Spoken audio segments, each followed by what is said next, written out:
Happy hello and everybody, back again with me Irsan 56 in Movie Corner Indonesia.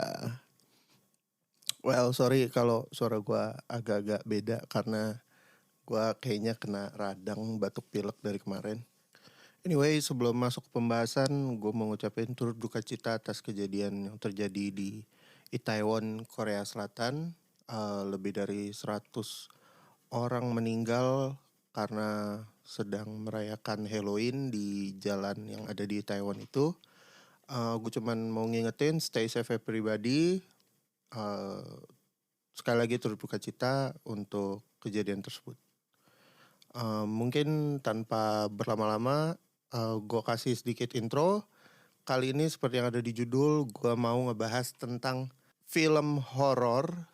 Sebenarnya lebih ke komparasi dua film horor yang paling laku dan yang paling mengerikan menurut gue di 2022. Seperti yang kalian baca di judul, kita bahas tentang KKN Desa Penari dan Pengabdi Setan 2.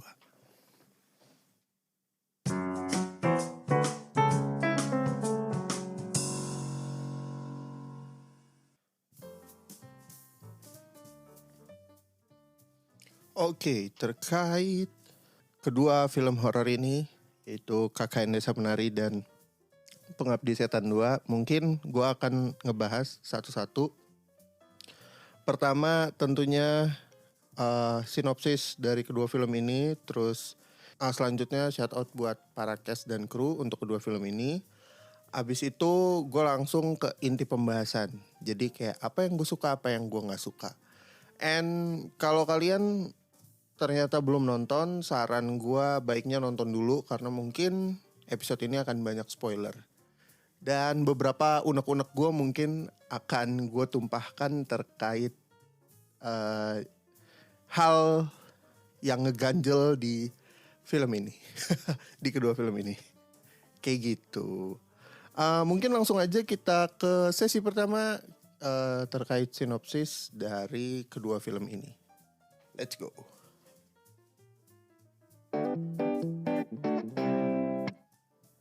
Oke, kita bahas pertama dari KKN Desa Penari. KKN Desa Penari menceritakan tentang 6 mahasiswa yang sedang melaksanakan KKN di desa terpencil dan sudah diperingatkan untuk tidak melewati batas dari gerbang terlarang yang ada di desa itu. Karena gerbang tersebut mengarah ke sisi misterius yang menurut penduduk desa mungkin akan mengganggu dari sosok penari cantik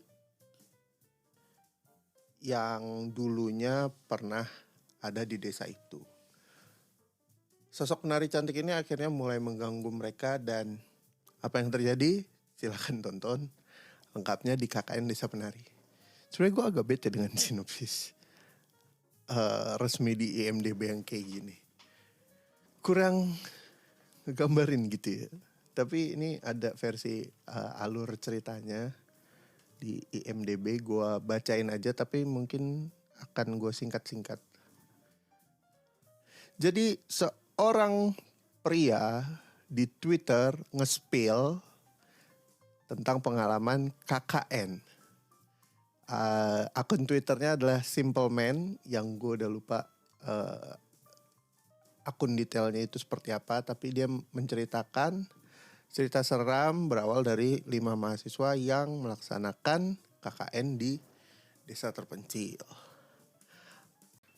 5 mahasiswa itu adalah Nur, Widya, Ayu, Bima, Anton, dan Wahyu. Mereka tidak pernah menyangka bahwa desa yang mereka pilih ternyata bukan desa biasa. Pak Prabu selaku kepala desa telah memperingatkan mereka untuk tidak melewati batas dari gerbang terlarang. Tempat misterius yang mungkin ada hubungannya dengan sosok nari cantik yang ternyata mulai mengganggu salah dua dari mereka yaitu Nur dan Widya. Satu persatu akhirnya mulai merasakan keanehan tersebut dan ternyata salah satu dari mereka mulai berubah sikapnya hingga akhirnya program KKN mereka berantakan. Tampaknya penduduk dari desa gaib yang ada di balik pintu terlarang itu mulai tidak senang akan kehadiran mereka. Karena ternyata salah satu dari mereka telah melakukan kesalahan fatal yang membuat para penduduk desa misterius atau desa gaib ini marah. Seperti apakah lengkapnya dan bagaimana cara mereka menghadapi kemarahan dari penduduk desa gaib? Tonton aja di KKN Desa Penari. Nah ini alur ceritanya kan lebih enak ya didengar. Shout out buat Fahri Games yang ada di IMDb. Kurang lebihnya itu gue persingkat. Lanjut kita bahas tentang Pengabdi Setan. Pengabdi Setan 2 Communion. Ini juga sinopsisnya agak menyebalkan ya, karena lebih pendek lagi. Nih sinopsisnya gue bacain. Ketika badai besar melanda kota, ternyata bukan badai itu yang harusnya ditakuti oleh sebuah keluarga, tetapi orang-orang dan entitas-entitas non-manusia yang akan keluar untuk mereka atau untuk keluarga ini. Sinopsis macam apa ini? Nah, gue bacain alur ceritanya nih. Alur cerita versi IMDb. Beberapa tahun setelah mereka berhasil menyelamatkan diri dari kejadian mengerikan yang membuat mereka kehilangan ibu mereka dan adik bungsu mereka Ian, Rini dan adik-adiknya Tony dan Bondi serta ayah mereka tinggal di sebuah rumah susun. Mereka percaya tinggal di rumah susun itu lebih aman jika terjadi sesuatu karena ada banyak orang. Namun, mereka segera menyadari bahwa hidup dengan banyak orang mungkin juga berbahaya jika mereka tidak saling mengenal dengan tetangga mereka. Di malam yang penuh teror, Rini dan keluarganya harus kembali untuk menyelamatkan diri. Tapi kali ini mungkin sudah terlambat untuk lari. Nah, ini nih sinopsis kayak gini nih. Ini gue seneng banget nih. Nah, cuman sinopsis yang ini tuh nggak ada kreditnya ke siapa. Tapi anyway, kurang lebih seperti itu. Bagaimana cara mereka menghadapi teror yang ada di film ini? Tonton aja di Pengabdi Setan 2. Kita lanjut ke pembahasan Cast and Crew ya.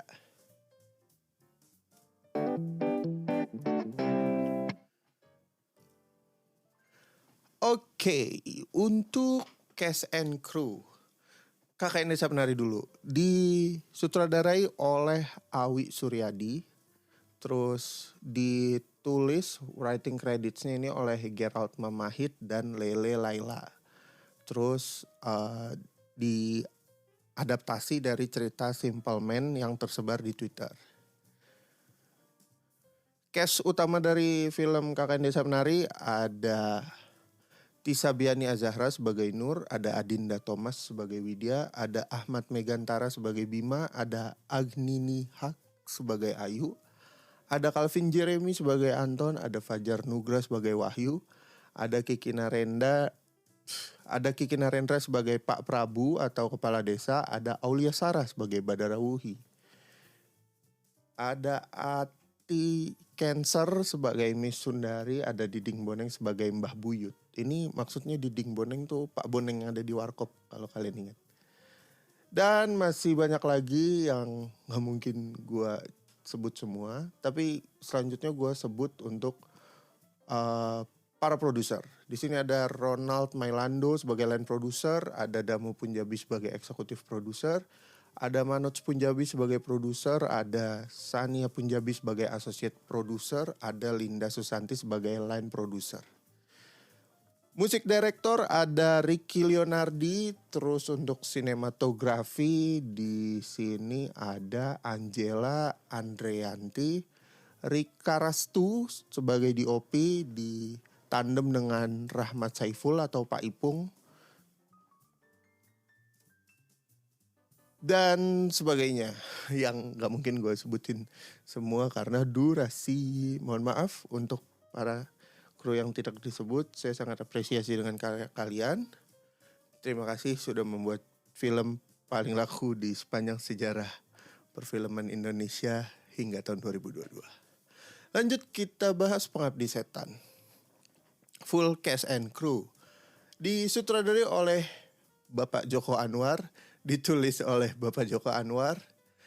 Untuk cast utamanya di sini ada Tara Basro sebagai Rini, ada Andy Arfian sebagai Tony, ada Nasar Anus sebagai Bondi, ada Bron Palarai sebagai Bapak atau Bahari Suwono, ada Ratu Felicia sebagai Tari, ada Jordi Pranata sebagai Dino, ada Egy Fedli sebagai Budiman Shailendra, ada Musaki Ramdan sebagai Wisnu, ada Fatih Unrus sebagai Ari, ada Bapak Kiki Narendra sebagai Ustadz Mahmud. Dan masih banyak lagi beberapa nama cast-nya, kita nggak bisa sebutin semuanya. Oh ya, ada special appearance juga dari Bapak Joko Anwar sebagai penumpang bis. Dia agak ajaib memang, nyelipin dirinya sendiri. Terus untuk produser, di sini ada Tia Hasibuan sebagai produser, ada Priya N. Keswani sebagai eksekutif produser, ada Bismarka Kurniawan sebagai eksekutif produser, ada Wiki V. Olindo sebagai eksekutif produser. Terus ada Gope T. Samtani sebagai produser, ada Sunil Samtani sebagai eksekutif produser, dan ada Sandi Sofyan sebagai line produser. Untuk musik director di sini ada 3 orang, ada Bambi Gusti, ada Tony Merle, ada Agi Narotama. Sinematografinya dipegang oleh Ical Tanjung. Dan sisanya yang gak mungkin gue sebutin, sekali lagi gue ucapkan mohon maaf. Terima kasih sudah membuat film yang menurut gue paling intens di 2022 untuk film horor Indonesia. Oke, seperti yang sudah kalian tunggu-tunggu, kita lanjut ke pembahasan filmnya. Tapi make sure kalian udah nonton. Kalau belum nonton, di skip dulu aja.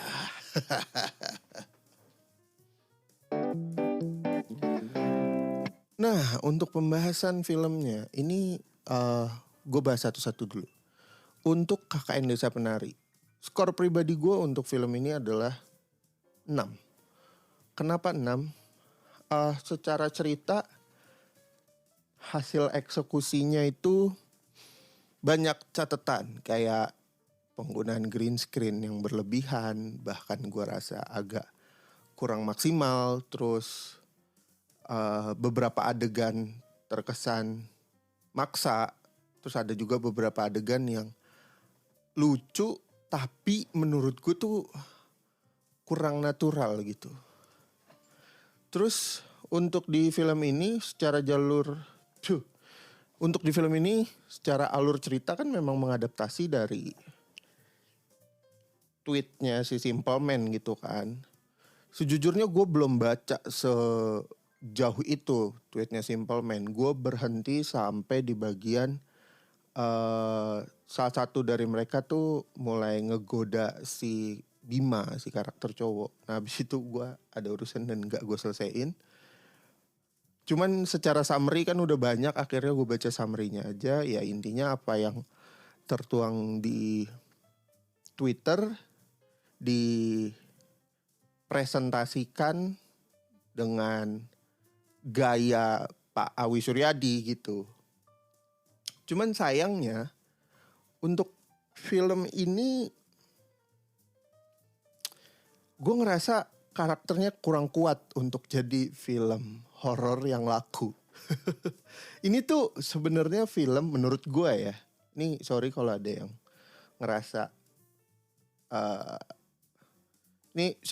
yang ngerasa kesel atau sakit hati. Tapi menurut gue film ini tuh hype karena strategi marketing. Which is gak apa-apa. Kenapa?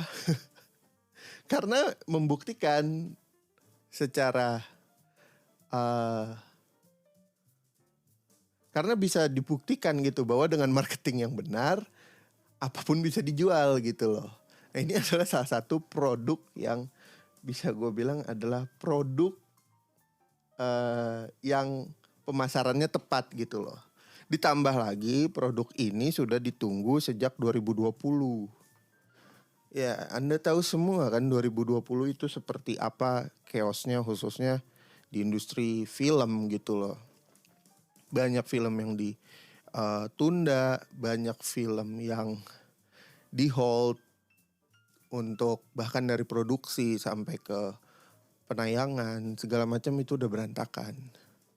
Nah, saking penasarannya para netizen dan hype-nya itu sebenarnya berhasil kebangun lagi di 2022. Nah, beberapa catatan yang tadi kan adalah negatifnya yang gue sebut. Untuk hal yang positifnya adalah gambar dari film ini untuk beberapa tempat gelap menurut gue tuh bagus banget. Pencahayaannya tepat, semua unsur warna yang menguatkan kejadian yang dialami para pemeran ini tuh benar-benar bagus gitu. Gue seneng ngelihatnya. Kecuali yang pakai green screen ya. Ketika ketemu beberapa yang pakai green screen tuh agak off karena ngerasa kurang maksimal. Tapi untuk warna-warna yang lainnya tuh dan presentasi adegan tiap adegannya itu bagus banget menurut gue. Terus selanjutnya yang gue suka juga dari film ini adalah kostumnya. Jadi kan ada adegan tuh yang udah mau terakhir-terakhir ketika si Badara Wuhi akhirnya ngambil teman mereka untuk menari juga di pendopo setan. Nah, ketika itu setan-setan yang muncul itu nggak umum, bener-bener gue kayak ngelihat wah ini makhluk-makhluk astral yang berbeda nih dibanding yang pada umumnya. Yang kasarnya tuh makhluk astral yang biasa digambarin apa sih? Kunti, genderuwo, tuyul, poci yang gitu-gitu kan. Ini enggak anjir, bener-bener dikasih lihat makhluk-makhluk yang bentuknya gak karu-karuan. Ada yang jelmaan, ada yang ceritanya gabung antara manusia sama beberapa hewan. Terus secara kostum dan make upnya dikasih gore-gore gitu, berdarah-darah, cukup bloody yang wah anjir. Ketika sudut pandang kamera diarahin ke para setan-setan ini gitu ya. Itu gue ngerasa ini rasa yang berbeda nih di antara film-film horor lainnya. Karena itu intens banget ketika para setan ini ceritanya ngelilingin salah satu karakter dan POV-nya dia tuh digambarin lagi kebingungan, geser kanan kiri tapi tetap fokus nampilin kesereman-kesereman dari para setannya gitu. Itu epic sih menurut gue. Terus selain presentasi gambar pewarnaan yang bagus, terus kostum yang keren, khususnya untuk setan-setannya, ide-ide setannya gitu ya. Film horor ini sebenarnya ada beberapa bagian yang lucu dan menurut gue kadang lucunya pas, kadang lebay. Gue nggak tahu siapa yang ada di balik konsultan komedi untuk film ini, tapi tolonglah coba dijaga porsinya dan mungkin kalau ada orang yang meminta gitu ya, kalau emang gak bisa jangan dipaksain gitu. Ada beberapa adegan yang emang lucu banget, yang gue sampai sekarang tuh inget banget pas lagi makan pas ada adegan seolah-olah Calvin Jeremy tuh makan daging monyet. Oh itu lucu banget, sumpah itu paling lucu. Sisanya menurut gue lebih banyak lebaynya sih. Ya gue ingetnya satu itu doang sih yang lucu. Terus jajaran pemainnya sejujurnya gue gak terlalu tahu selain Pak Boneng sama Pak Prabu, Pak Kiki Selendra. Sisanya kan ada Fajar Nugra, terus ada Agni Nihak, terus ada Tisa gitu-gitu. Gue kurang tahu detail sejujurnya tentang acting mereka di layar bioskop atau di film-film bioskop Indonesia.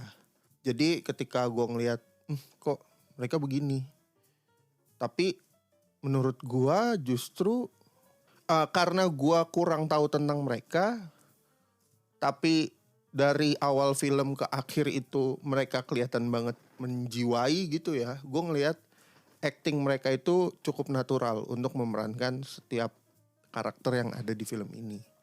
Kayak gitu. khususnya Pak Prabu sama Pak Boneng. Terus apa lagi ya? Untuk KKN Desa Penari. Iya, kenapa gue kasih angka 6? Menurut gue kemasan film yang disajikan ini itu bukan kayak film horor modern. Ya gue membandingkan film horor modern sebenarnya kayak ke Conjuring, Insidious, It gitu ya kan. Meskipun latar waktu It itu sempat yang ada di tahun 80-an. Untuk film ini yang notabene rilis di 2000, harusnya 2020 terus akhirnya rilis di 2022. Ngerasa kayak nonton film di tahun 2005, 2006-an.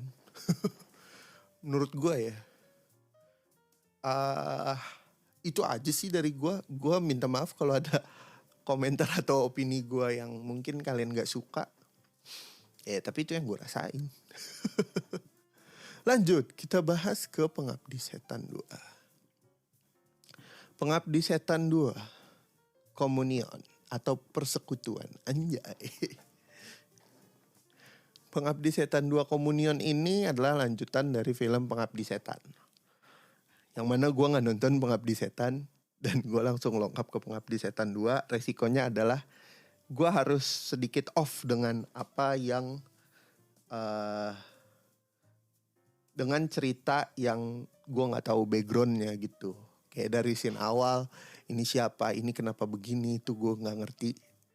Terus saran gue buat lo orang yang mau nonton Pengabdi Setan 2 Komunion, tonton dulu yang pertama, jangan kayak gue. Tapi kalau dari segi pengalaman menonton, sejujurnya gue sangat amat merinding nonton film ini. Kenapa kayak gitu? Karena sajian-sajian kengerian yang ditampilin di film ini tuh bener-bener intens dan bertubi-tubi gitu loh kombonya. Iya kayak gitu. Intens dan bertubi-tubi kombonya dari satu adegan ke adegan lain dan kengeriannya itu tuh bersambung gitu. Tapi dijahit secara rapih untuk dikumpulin keluar. Terus istirahat, terus kumpulin lagi keluar. Terus habis itu di adegan terakhir itu habis dikumpulin dikeluarin semua. Sampai akhirnya ketemu resolusinya gitu. Wah gila, itu ajaib. Dan bukan cuman masalah kengerian dari horor gitu ya atau thrilling.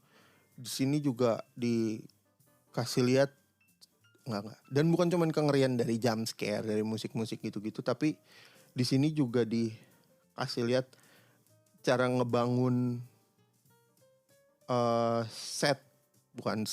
cara ngebangun suasana horor dan thrilling itu tuh dikasihnya tuh sedikit terus baru di surprisein di belakang. Bukan artinya dia ngasih jump scare doang, tapi kayak tiba-tiba ada penyiksaan, ada tortur atau siksaan-siksaan yang terjadi pada zaman dahulu gitu ya kan. Yang benar-benar gore gitu, bukan cuman horor lagi tapi gore, benar-benar bloody, benar-benar ngerobek segala macam.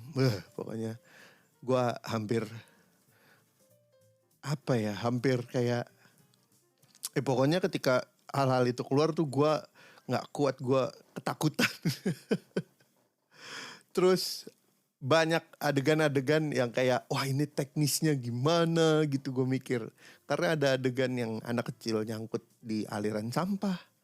Itu aja udah dibangun hawanya udah horor banget. Terus tiba-tiba si anaknya nyangkut dan ngasih gambaran seberapa sempitnya saluran itu gitu loh. Ditambah dia harus ngadepin hal-hal menyeramkan selanjutnya.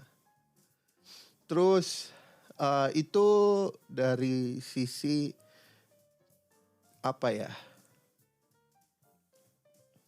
Yaitu pembahasan terkait yang gue rasain untuk horornya. Di film ini juga banyak tersimpan kelucuan yang nggak dipaksain kayak di film KKN Desa Penari. Jadi meskipun konteks keluarnya juga kayak wah gue pikir bakal jump scare, ternyata malah lucu. Nah itu yang ngebikin kita cukup surprise gitu loh. Dan malah jadi agak cooling down gitu kan. Jadi rasa campur aduk yang dikasih si Joko Anwar untuk di film ini tuh bener-bener apa ya, tertata gitu, tertata rapi. Itu tadi terkait yang bagus-bagusnya. Untuk yang kurang gue suka, penggunaan CGI, visual effect, green screen dan lain-lainnya di film ini sangat amat off. Kenapa gue bilang off? Kurang maksimal. Memang kita tidak bisa mengharapkan untuk bisa mendapatkan kualitas sebagus kualitas Hollywood yang terjadi pada zaman sekarang, tapi paling nggak dapatlah kualitas Hollywood 2008 tuh yang ngasih CGI dan green screen-nya Iron Man gitu ya kan, untuk ditaruh di film Indonesia zaman sekarang. Ini beberapa CGI, beberapa visual effect yang gue lihat tuh kayak, kenapa malah jadi kayak gini gitu loh. Itu bikin gue off sih. Cuman kayaknya gue tahu alasannya. Kemungkinan kayaknya agak kepentok budget nih. Kelihatannya gitu ya. Terus karena gue nggak nonton yang pertama, jadi gue agak off dari segi cerita yang berhubungan dengan film sebelumnya. Tapi untuk yang cerita di film ini, menurut gue cukup rapih ya. Meskipun dibikin bertanya-tanya di awal-awal gitu.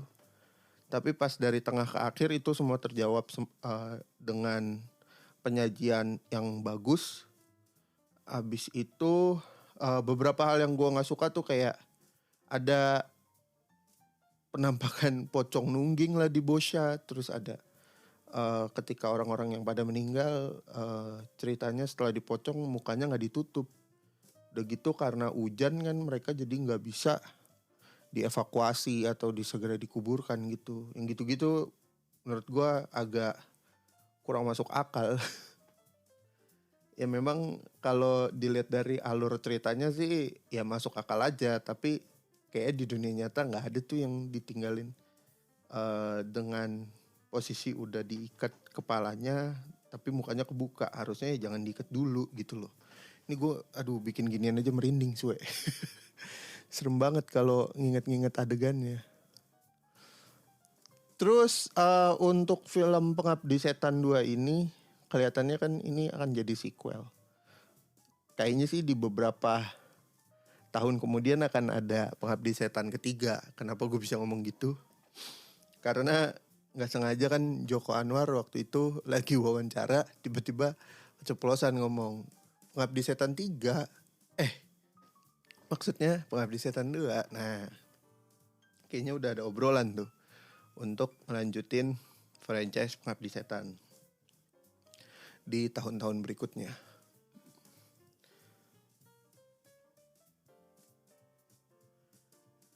Secara overall film Pengabdi Setan 2 ini gue kasih nilai lebih tinggi daripada KKN Desa Penari. Kenapa? Karena secara penceritaan, secara penggambaran, secara kehororan itu dibangun lebih bagus dibanding KKN Desa Penari.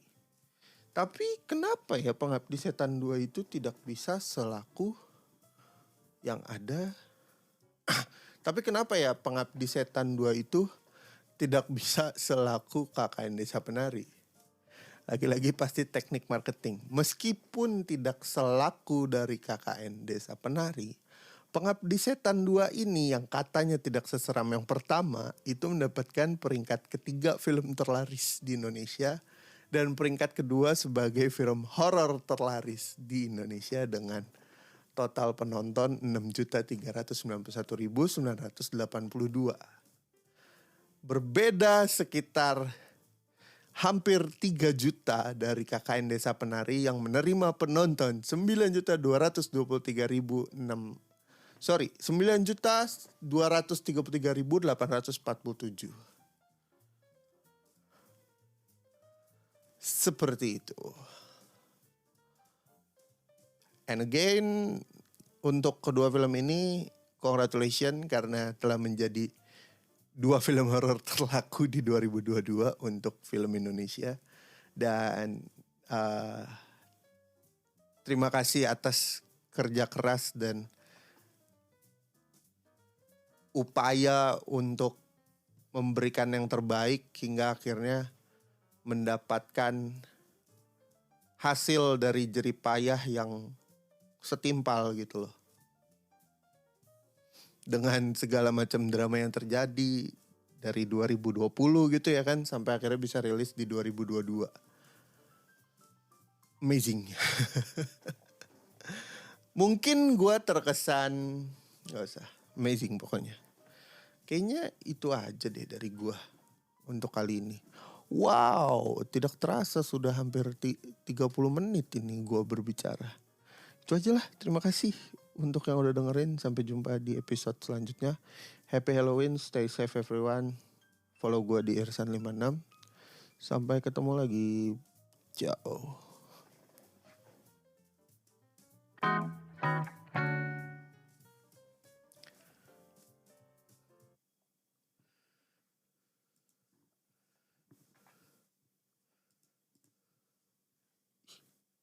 Oke, thank you yang udah dengerin podcast Movie Corner Indonesia. Sampai ketemu lagi di episode selanjutnya. Follow gue di @irsan56. Bisa langsung DM rekomendasi film ke situ. Terakhir, gue Irsan56 pamit. Ciao.